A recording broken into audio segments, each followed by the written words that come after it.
Today's video will focus on how to effectively assess student learning and give appropriate feedback.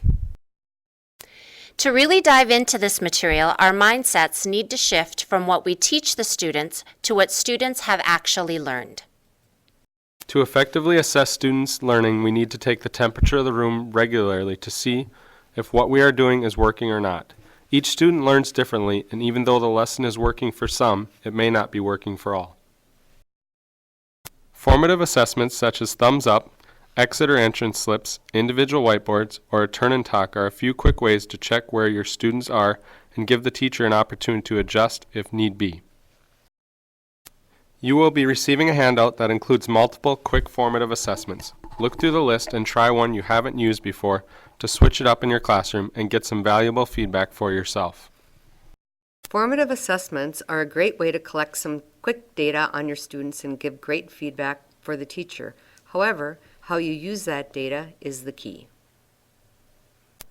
Every teacher has a laid out plan in their head of how the lesson is planned to go, but depending on the quick check-ins, the plan may get altered to ensure the students are fully understanding the material in front of them. This data needs to guide the teacher's instructions, leading to specific feedback for their students to grow and improve. The more feedback the student can get in the moment, the bigger opportunity there is for students to change their viewpoint of a mistake as failure to a learning opportunity. When specific feedback is given, the best approach is to go in with a growth mindset. Rather than praising a child for being smart, try praising the effort and persistence. This will help encourage students to take on new challenges and continue to grow instead of staying on the same path.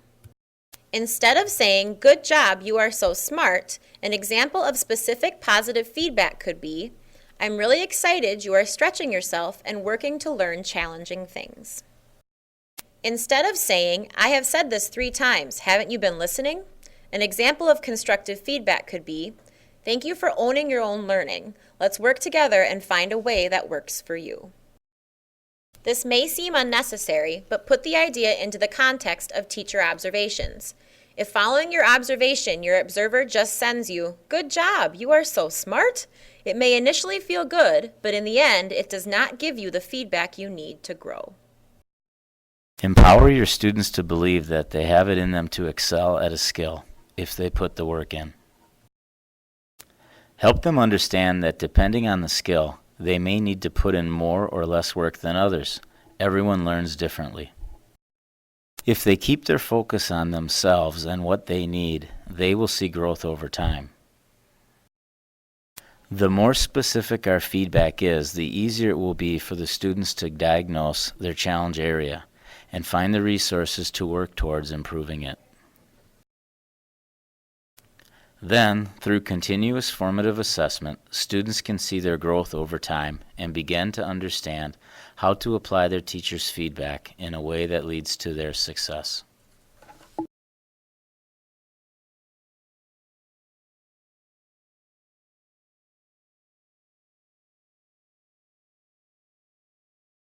Created using Powtoon.